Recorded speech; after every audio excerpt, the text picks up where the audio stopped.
አይሽሬ ምርጥ ሙዚቃዎች timeless music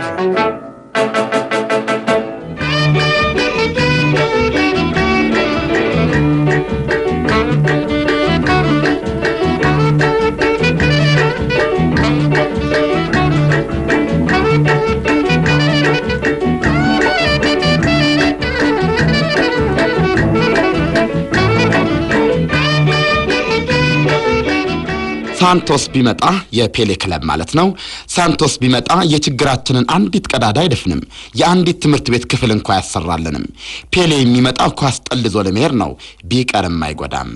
ይህ ዛሬ በሕይወት የሌሉት ጋዜጠኛና ደራሲ ብርሃኑ ዘሪሁን ሐሙስ መስከረም 26 ቀን በአዲስ ዘመን ጋዜጣ ርዕሰ አንቀጽ ላይ የኳስ ንጉሱ ፔሌን በአዲስ አበባ ስታዲየም ሲጫወት ለማየት 50 ሺህ ብር ይከፈለው የሚለውን የኢትዮጵያ እግር ኳስ ፌዴሬሽን ውሳኔ በመቃወም ያሰፈሩት አስተያየት ከፊል ክፍል ነበር።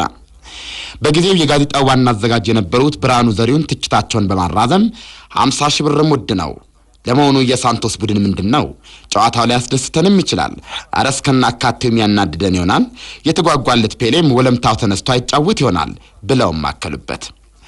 ብርሃኑ የሰላ ብዕራቸውን እንዲያነሱ ምክንያት የሆናቸው የፔሌ አዲስ አበባ ይምጣ ወይስ አይምጣ ጥያቄ ተጫረው በ1958 ጥር 15 ቀን በጋዜጣው የስፖርት አምድ ላይ የፔሌው ሳንቶስ ክለብ በአይቮሪ ኮስት መገኘቱን ምክንያት በማድረግ የማነ ብርሃን አጥላባቸው የተባሉ ሰው እኛስ ፔሌን እናየው ይሆን በሚል ያስነሱት ጥያቄ ነበር።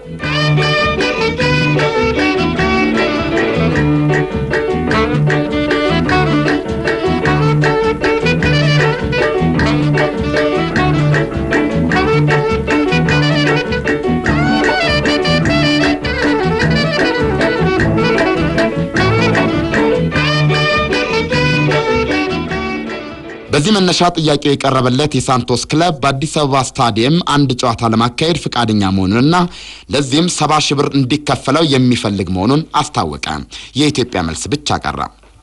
የኢትዮጵያ የእግር ኳስ ፌዴሬሽንም በዚህ ጥያቄ ላይ ተመስርቶ መስከረም 20 ቀን 1959 ጉባኤ ተቀምጦ ውሳኔ አሳለፈ። በውሳኔውም የፔሌው ሳንቶስ ክለብ ከጠየቀው 70 ሺህ ወደ 50 ሺህ ዝቅ የሚል ከሆነ በደስታ ተቀባይነት እንደሚኖረውና ጨዋታውን በወርሃ ጥር 1959 በአንድ እሁድ ቀን ሊካሄድ እንደሚገባ ወሰነ። ፔሌም ጉዳት ካልደረሰበት በስተቀር 90ንም ደቂቃ ሜዳ ውስጥ እንዲጫወት ቅድመ ሁኔታ አብሮ አቀረበና በፔሌ ጉዳይ ላይ ፋይሉን ዘጋ። እንግዲህ ከፔሌ ጋር ተደራድሮ የሚከፈለውን ብር ከ70 ሺህ ወደ 50 ሺህ ብር ዝቅ የማድረጉ ኃላፊነት በአቶ ይድነቃቸው ተሰማ ላይ ተጣለ። ፌዴሬሽኑ የሰጠው ውሳኔ ወዲያውኑ በአዲስ ዘመን ጋዜጣ ላይ አብይ መከራከሪያ ነጥብ ሆኖ ከወዲሁ በፌዴሬሽን ሰዎች የሚታገዝ የውቁ የስፖርት ጋዜጠኛ ሰለሞን ተሰማ ቡድንና የብርሃኑ ዘሪሁንና የጳውሎስ ኞኞ ተቃዋሚ ጎራ በጋዜጣው አምድ ላይ የሐሳብ ጦርነት ከፈቱ።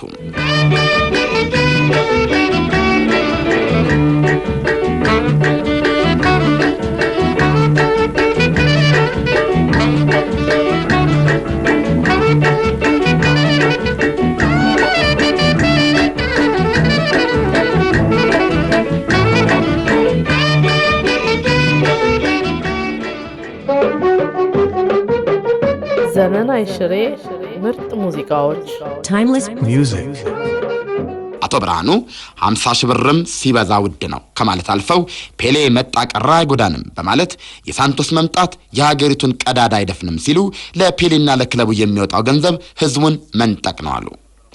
በወቅቱ የቴሌቪዥን የስፖርት ጋዜጠኛ የነበረው ሰለሞን ተሰማም የአዲስ ዘመንን ርዕሰ አንቀጹን ከንቱ ሙጭርጭር በማለት ካቃለለ በኋላ ጥያቄውን ወደ ራሳቸው ወደ አቶ ብርሃኑ በማዞር ለመሆኑ አዲስ ዘመን እውነተኛ ጋዜጠኛ ከሆነ ወደ ሀገራችን ስለሚገቡት የውስኪና የሴቶች የከንፈር ቀለም የሚደረገውን ወጪ እንዲቆም ለምን አልተሟገተም አለና ጠየቀ።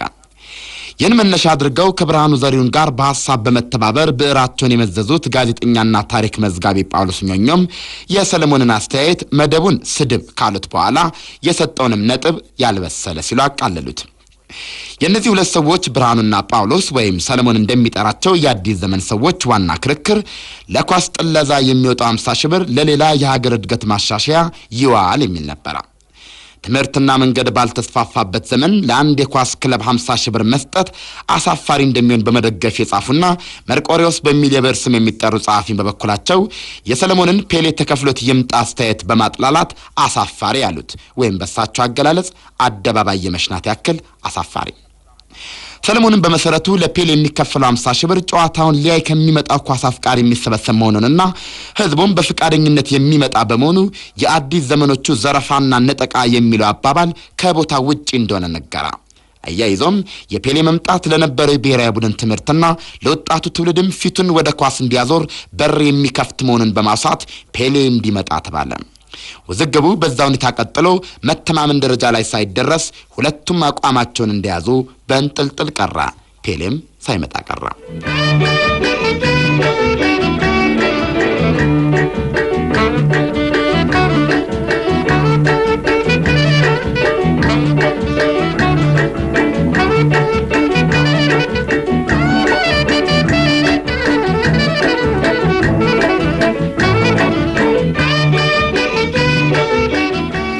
ፔሌ ከአጥማፍ የታወቀ ዓለም ያደነቀው የዘላለም የኳስ ንጉስ ነው።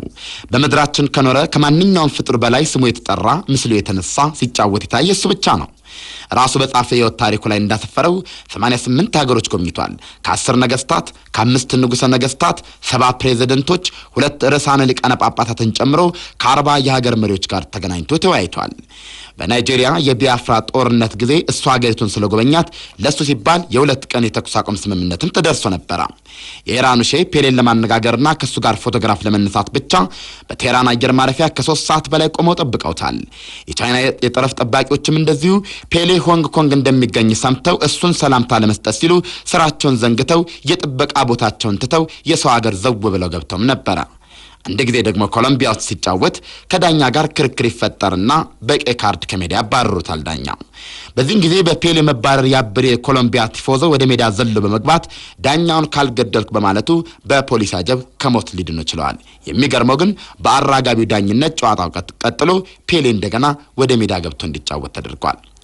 እንግዲህ ፔሌ ይህ አይነቱ ሰው ከሆነ እሱ ከክለቡ ጋር መጥቶ ለተጫወተበት 50 ሺህ ወይም ቢበዛ 70 ሺህ መክፈል ያውን በወቅቱ አቶ ይርነቃቸው ተሰማ እንዳስቀመጡት ከፌዴሬሽንም ሆነ ከመንግስት ካዝና ሳይወጣ ከኳስ አፍቃሪ ህዝብ በመግቢያ መልክ ለሚሰበሰበው ገንዘብ ያን ያልተከራክሮ ማስቀረት ተገቢ ነው ወይ የሚል ጥያቄ ተነስቶ ነበር እና የእሁድ ፕሮግራም ተከታታዮች በዚህ መልክ ፔሌ ሳይመጣ ቀረላቸው።